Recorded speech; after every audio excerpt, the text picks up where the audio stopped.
hangt door een fiets aan de... Die mevrouw zit verbouwereerd te kijken. Door... Zo van, wat heb ik nou aan mijn fiets hangen? Maar het is wel precies de fiets waar hem giet. Een bijzonder goede morgen. Hi.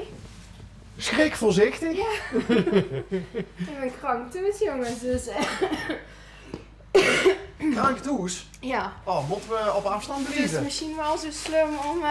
Hersentestje gedaan? Ja, dat was negatief, maar ik ben niet fit. Oké. Nou, dan blijven we op gepaste afstand.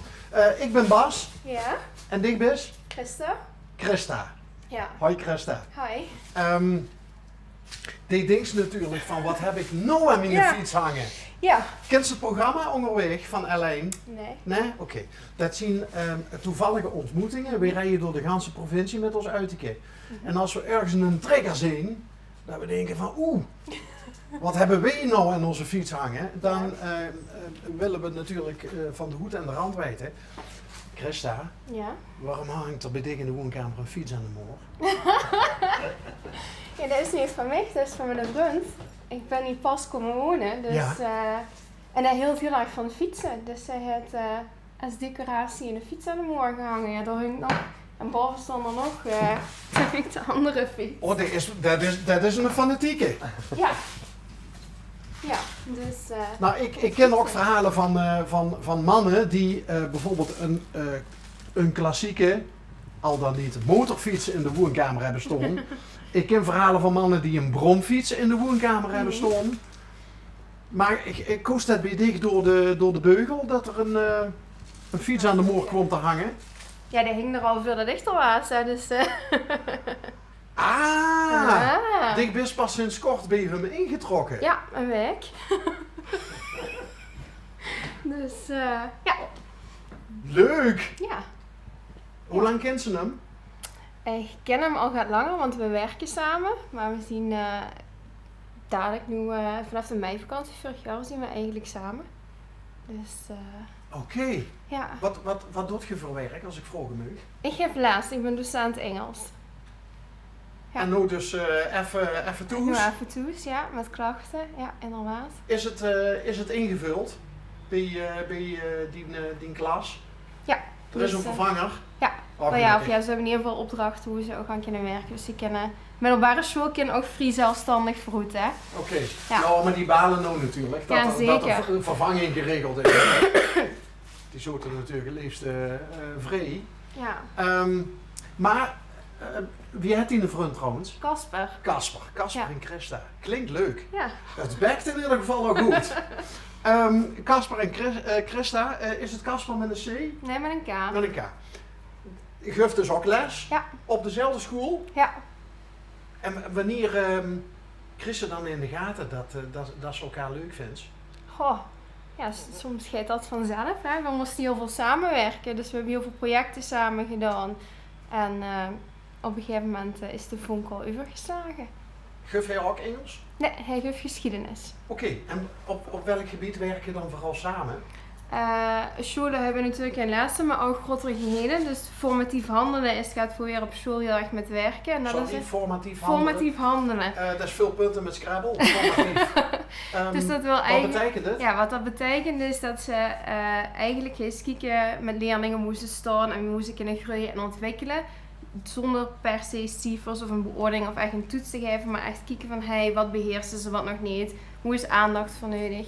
En eigenlijk dat binnen onze school, onze organisatie, dat is wat we hier eigenlijk doen.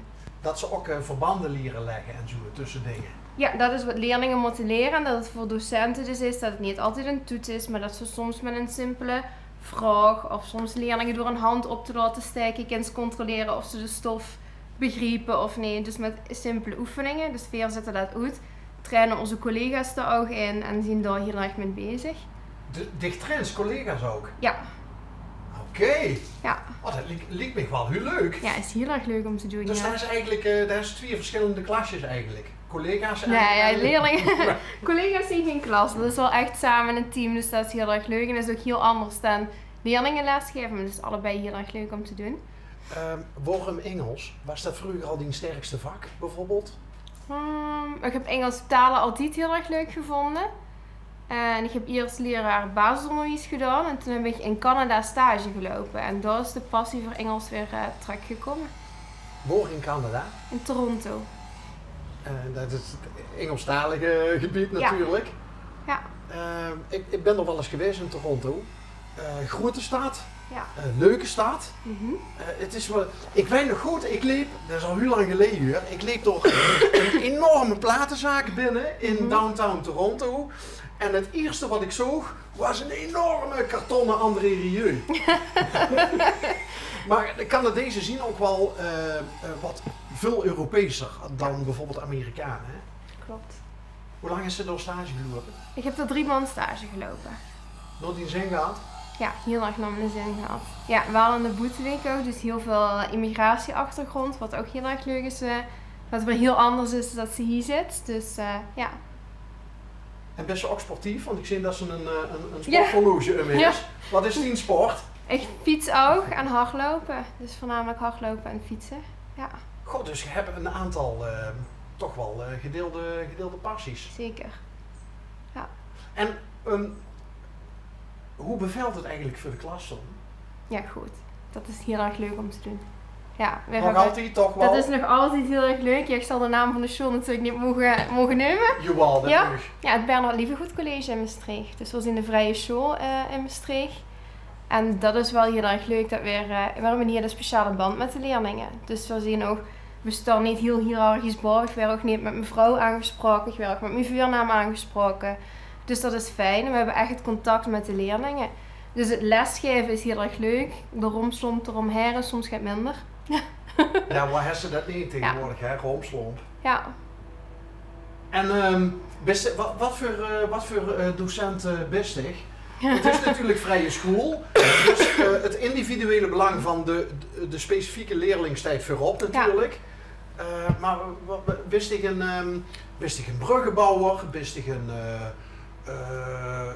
een streng persoon als dat nodig is? Je kan zo heel streng kiezen.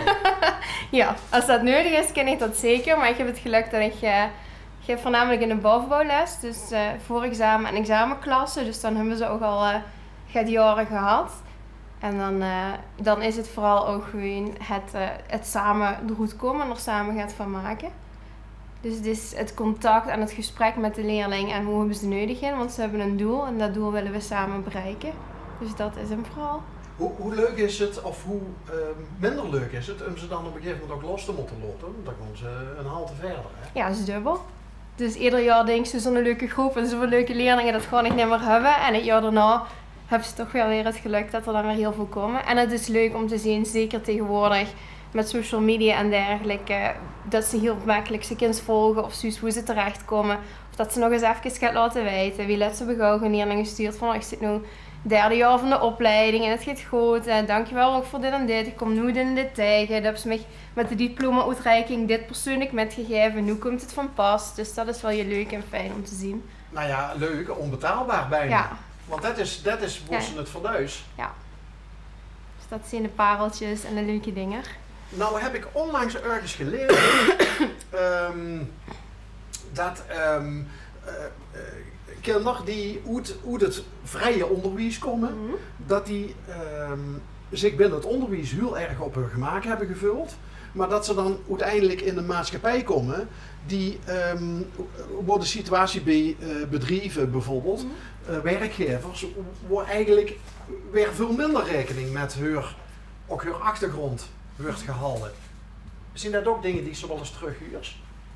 Ja, weer gelukkig niet zoveel. Want ik heb eigenlijk voelt dat weer de leerlingen vooral opvoeden om kritisch denken te zien. En dus om een open blik in de wereld te staan. Dus over dingen na te denken, hun mening te kunnen vormen, ook leren wie ze dat moeten doen. En ik denk dat dat op ieder bedrijf en ieder plek ook gewoon nodig is. En de misconceptie dat het allemaal maar vrij is en dat er geen regels zijn en dat ze zich nergens aan moeten houden. Ja, dat is natuurlijk niet zo. Ze hebben bij ons ook duidelijke regels. Er zijn ook dingen hoe ze zich aan moeten houden.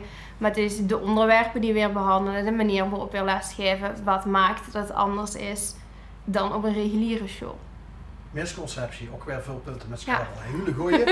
Maar tot slot, als ik Team Verhol dan ook goed begreep, dat zien wel leerlingen, mensen, individuen die ook out of the box kunnen denken. Ja.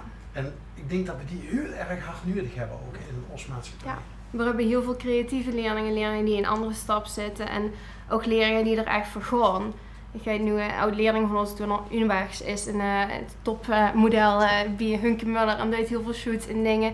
En hij heeft er ook weer een weg in gevonden en valt juist terug op een vrije schoolonderwijs door een bepaalde basis die ze heeft metgekregen, of ze nu in Italië is uit de shoot of hoe dan ook. Ja, het komt allemaal tot zijn recht en zo hebben we veel leerlingen die op veel plekken inderdaad komen, die dan terugvallen op een basis hoe ze dingen hebben geleerd die ze weer kunnen toepassen. Dus dat is fijn.